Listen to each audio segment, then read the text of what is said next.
Welcome to another episode of Click Happens. My name is Doug Kreitzberg. I am CEO of SeedPod Cyber.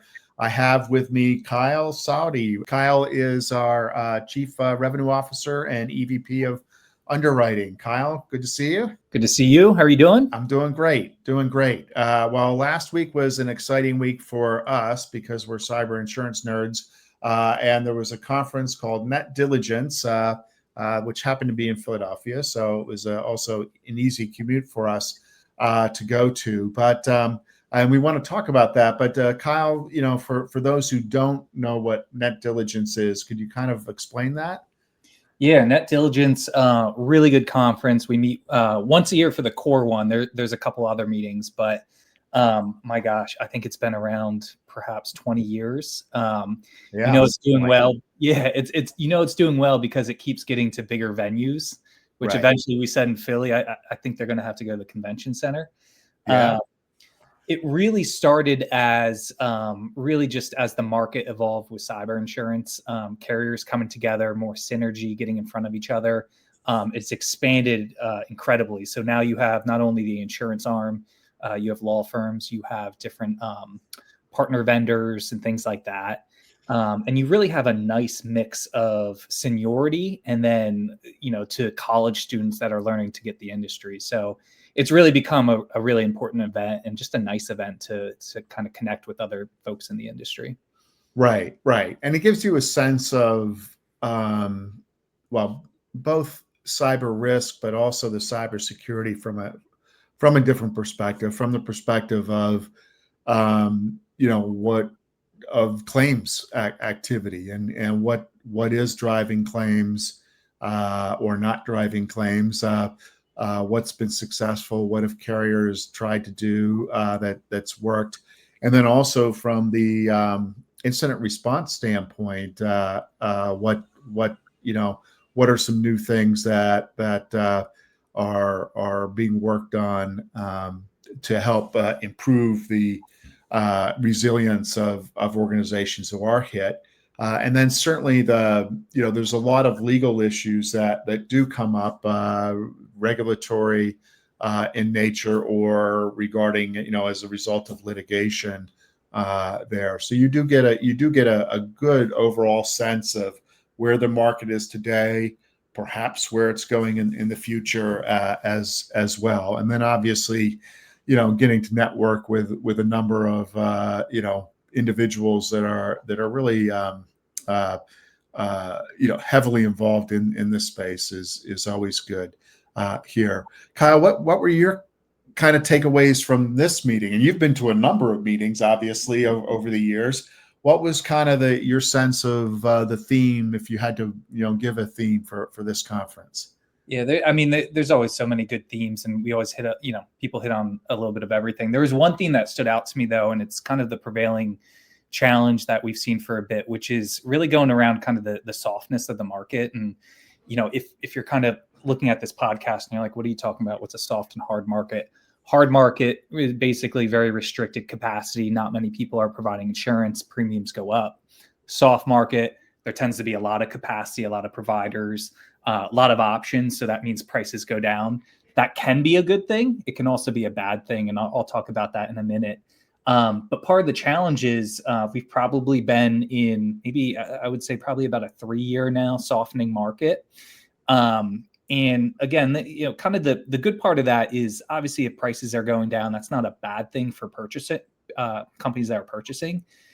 But what I don't think many clients want, many insureds, is price that's all over the place over time. If you were to look at 5 or 10-year pricing models, I think most people would agree they want stability. And that's just so you can understand how much the price is going to be next year.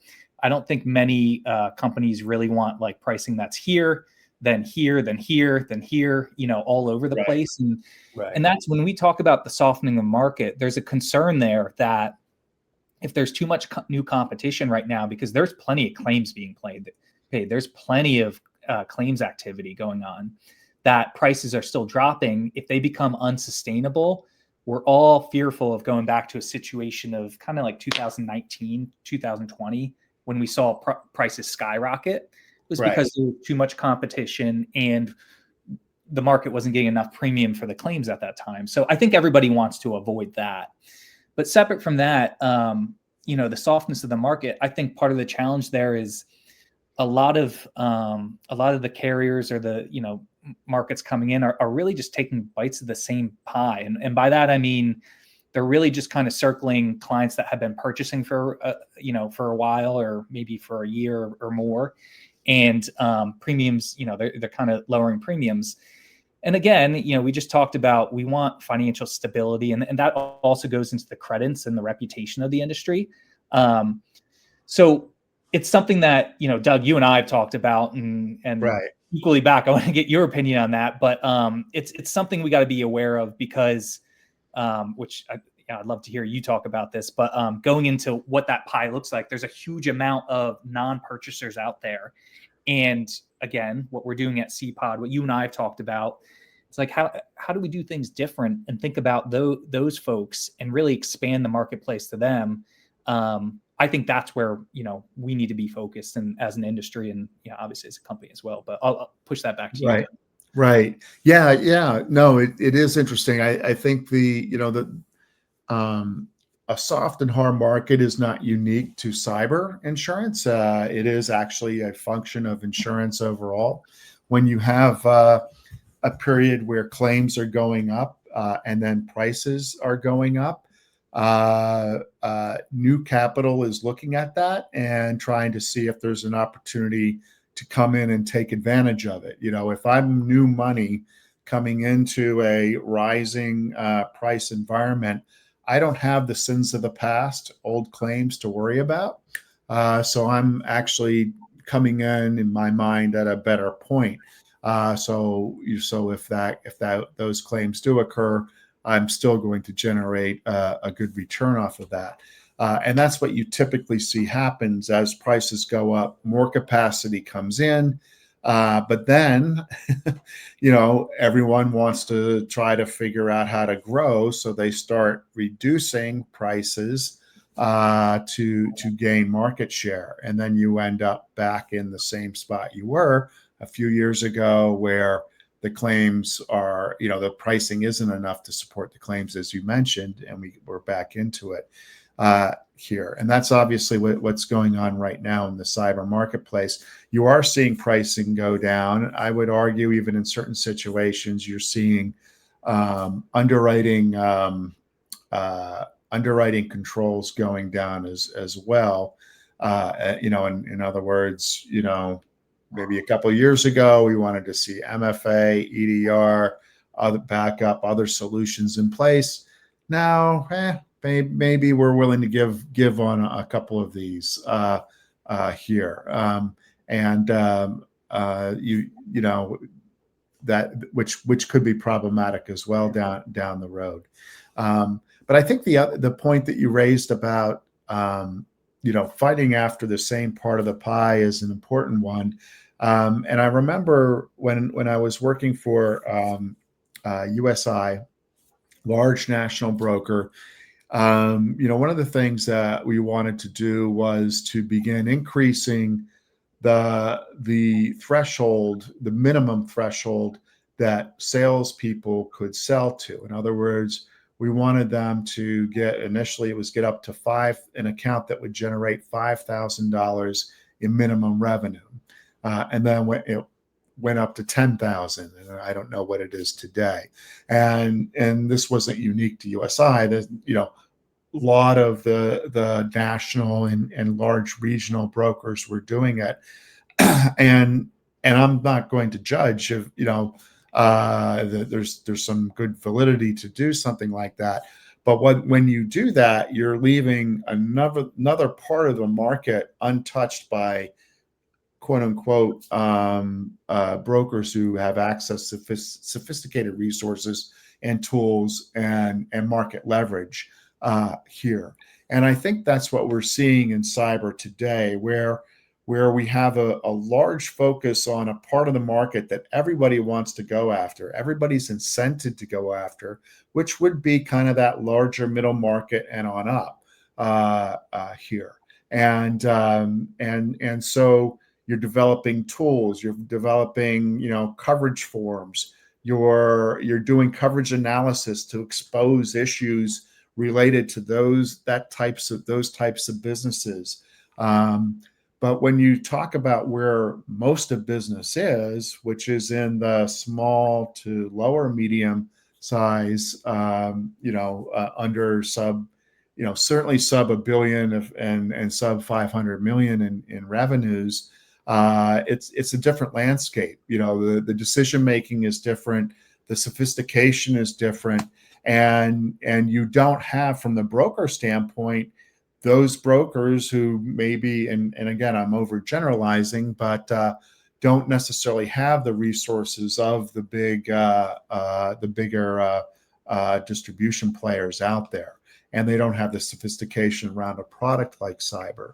So that whole market that isn't being communicated to, I would say, they aren't being, so because the brokers themselves in that space aren't being trained as well, so they don't understand the risk, and they're not, what they're being presented with seems to not fit into what their reality is. Their reality is, hey, I'm just a small business trying to make ends meet. I got to make a paycheck, and you're telling me about something that Russia might do. Yeah. Forget it. I got other more pressing issues to focus on there. And I really think that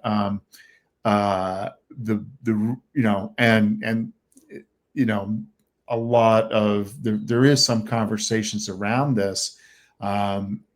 However, the conversations, I do think, get tripped up on trying to force a mental model and an insurance model that works perhaps in other segments of the market into a market in which neither exists today. Yeah. Here. Does that make sense? Yeah, I think it does. And I think to almost paint the picture of what that looks like, not to completely pivot, but that probably looks at things like using telemetry, Right. Using different scanning techniques. Actually, Doug, do you mind explaining telemetry? Because I think, Sure. if my dad's listening to this, which he probably is, he'll be Right. like, telemetry. So Right.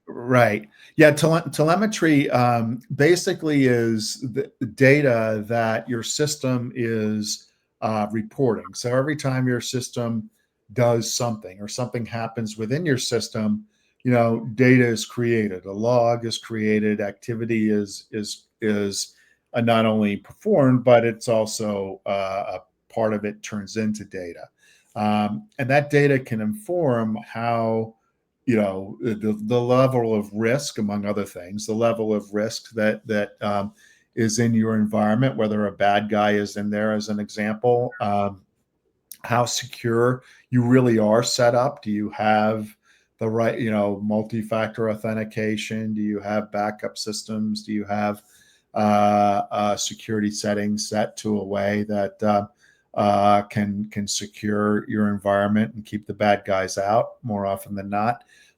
So all that data is going on. And, right now in a traditional insurance underwriting process, you're presented with a paper form, or it can be online, but it's still basically, a form that you complete. And there may be some external scanning. So, I can try to go to seedpodcyber.com and I can see what windows are open in the house, and I can jiggle the doorknob, so to speak, and see if it unlocks. But I really can't see what's inside the house there, and so you have mechanisms which create an imperfect view of the risk from a carrier standpoint, but it also creates friction for a small business owner to have to go through. Why do I have to fill out this form? Yeah. I don't know what these terms are, so I'm going to just assume that we have them because the guy who runs my IT, he's a good guy. He said we're locked down, right? here. And or maybe I know we don't have that backup in, but I was thinking we really should get one. So I'm going to say we do, because I'll get one, pretty soon there. And so that's if we had the telemetry, I don't have to worry as a small business owner. I just, the data creates the underwriting, and I'm just presented with, hey, here's an option for cyber insurance. It costs X. Would you like it, or would you not? And then move forward. I think you gave a good picture of what underwriting looks like nowadays for all the folks listening, and I think what you're talking about is where we have to go in this, at least at minimum in this SME industry, let alone long-term, larger risks and that sort of thing. We live in a world where just things are expected to be quick, and to some degree they should be quick, right? Especially when I get answers with my AI chat GPT in a second. Right. That would have taken me 30 minutes in the past. So again, I think it's so important. And then also, partnering with, if that's a client's MSP or something, in that world, we talk about the term tech stack. On underwriting and other clients, we really just talk about controls. But the more we can get access to that data before we even talk to an insured in a non-intrusive manner, of course, it just makes, you use the word friction, right? The more frictionless processes we can create to make underwriting easier and to get bindable terms for clients, that just allows even the education piece to be easier, where, sometimes a broker might not even know what to ask for when they're going for a quote. And then, they can get that quote easier. And then perhaps we can get to, help walk them through, explain to a client what this is and how it helps them and things like that. Right. And when you think of, and you do have to think of kind of the entire value chain that creates a business's technology, the infrastructure here, and the business at the end of the day wants, what they want is they want outcomes, right? They want uptime with their systems. They want their software to do what it's expected to do. They want to have protections in place, certainly to make sure that bad guys don't get in. But we're often, the way that they're presented it is almost like they have to be experts in it. I liken it to the automobile. When you walk into an automobile shop, especially these days, you're you're not being asked, do you want an airbag with it? Do you want to have a bumper with it? Do you want to have, child protection, seat belts? Those have all been they're there. They're part of the deal. And the way that security is kind of created today is you're the business owner supposed to make those decisions there, and and in what basis can you really make those decisions? Other than price, and your reaction most of the time is no, I don't want to pay more. And so I think on the tech side, we need to kind of rationalize and present things more as a package. And I think from the insurance side, the same thing really needs to take place. It shouldn't be kind of a separate, in my mind. It should almost be coincident with the security package that or the systems package that you're being presented with, and where risk kind of the insurance or the risk transfer mechanism is similar to think a utility bill, where if my risk goes up, I got to pay a little more. When my risk goes down, if by doing good things, I pay a little bit less. I don't really think about it. I know that I need to use these systems, and I know that there is some risk inherent in that, but I don't have to spend a lot of time thinking about it here. And I think if the more we can get to that point, focusing on the client's outcomes as opposed to presenting it to them and having them try to reframe their mental model to focus on, something that maybe a risk manager in a $500 million company, is thinking about. I think, you're going to win more than you're going to lose then. You just pointed out actually a problem that's been a problem in the industry, and it's I think we're going the right direction. We need to, but that is when you look at like the overarching theme of cyber and cybersecurity, and on a daily basis, you and I are definitely talking about cyber insurance, tech insurance.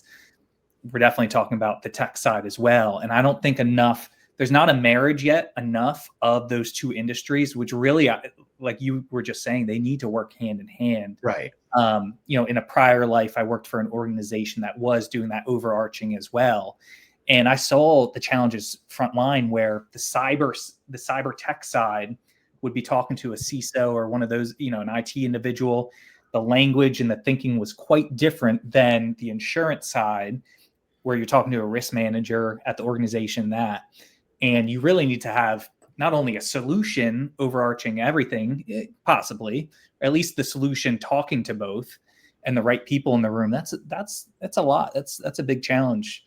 Cyber and tech is still at least the cyber side is only 20, 25 years old. So we're getting there. We're going in the right direction. But I think that's a big thing we all need to work together and solve long term. Right. And I, what you're seeing, at least from the marketplace, is one solution that carriers are trying to do to solve how do we combine technology with insurance, is actually providing technology solutions with the insurance. So providing a managed detection and response, basically a security solution that's built into the insurance that a company can buy. And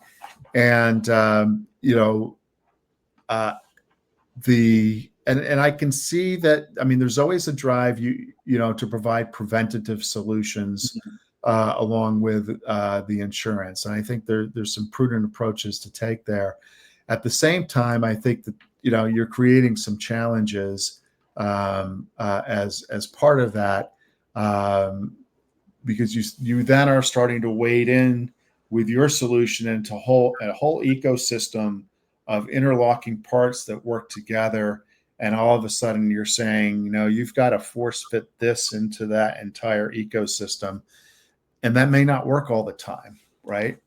How do you think about, carriers providing, solutions like this? Is that a good thing?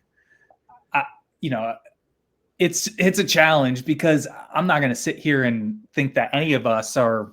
There's so much nuance to every single organization, every single business, just like there's so much nuance to every individual. I just don't see how you could provide a solution that you think fits all, right?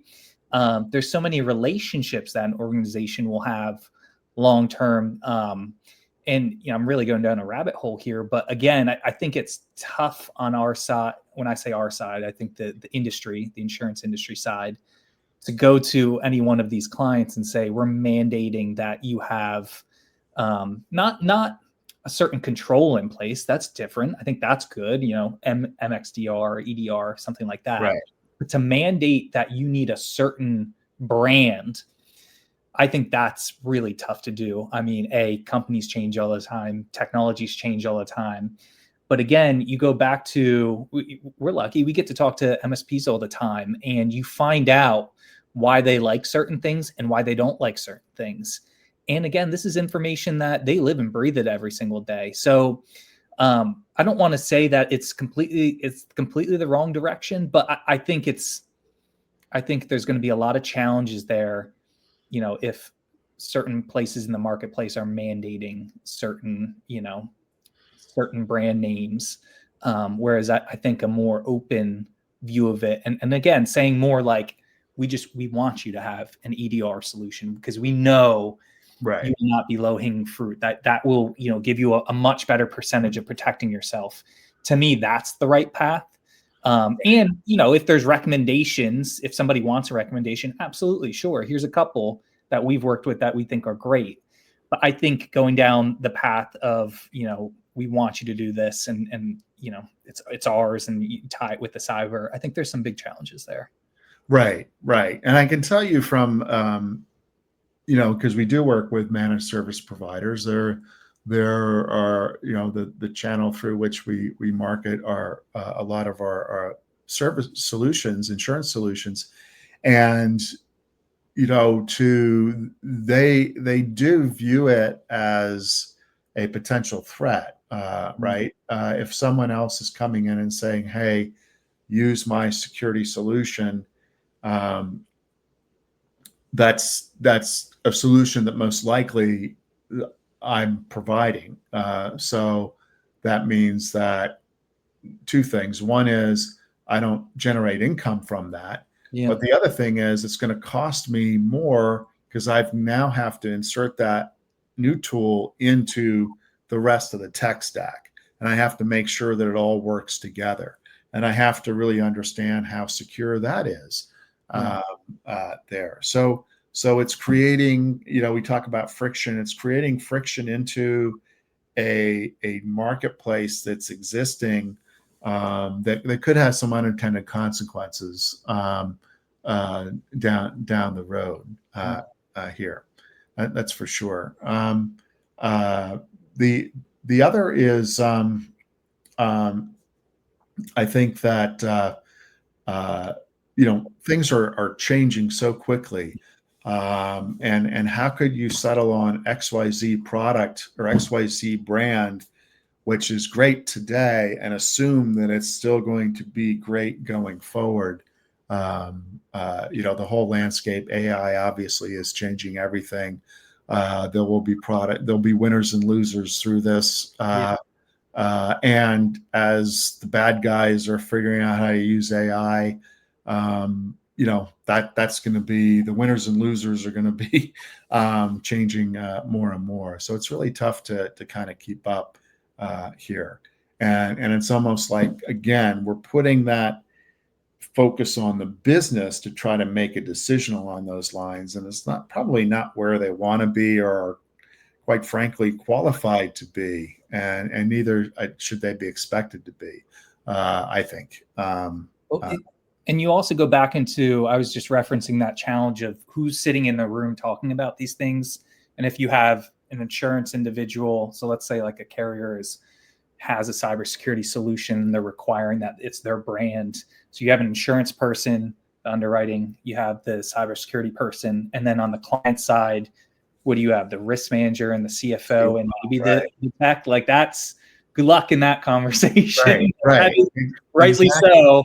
A lot of different ideas and opinions and concepts, and that is a very tough equation if you do that. Right. Yeah. No, it is. It is challenging there. The good news is, when that there is an opportunity to, move quickly. Technology is an advance. Our understanding of how to work with capital in terms of creating insurance structures have advanced. So the market can respond to this. Yeah. I just hope that it responds to it in a way from, I guess, first principle thinking and trying to strip itself of its, of kind of the models that it's been using to create what it has to date. Because when you go look at, especially the small business market, it's a different dynamic that's tough to understand unless you're able to set aside certain preconceptions. Does that? Yeah. Agree with that? Yeah. Funny enough, this is taking me on like another tangent, which is, I think if you just kind of go, 20,000 foot view, and I think insurance in general is known to cling on to old ways, old habits, which is good and bad. And that's why you've had a lot of like technology companies coming in and different solutions in that. And it's finding that right balance of, there's a lot of good reasons why things are done in certain, ways. And then there's sometimes where it's like, we could improve that, or we could look to change that. And it's finding the right balance. I think we're lucky that, of all the different industry coverages, and that cyber insurance is the most kind of cutting edge. We almost get more freedom than other products to try, and it makes sense, right? It's cyber. So, Right. but yeah, there's still a lot of work to do. That's right. And a lot of fun for those of you who like to geek out on it, right? Yeah. There. Well, Kyle, this has been a great conversation. I really appreciate it. Hopefully, it's been something that those who listen to the podcast can take away with regards to cyber insurance. And look forward to talking to you next week. Sounds good. Thanks, Doug. Appreciate it. All right. Take care. Yep. Bye. Bye.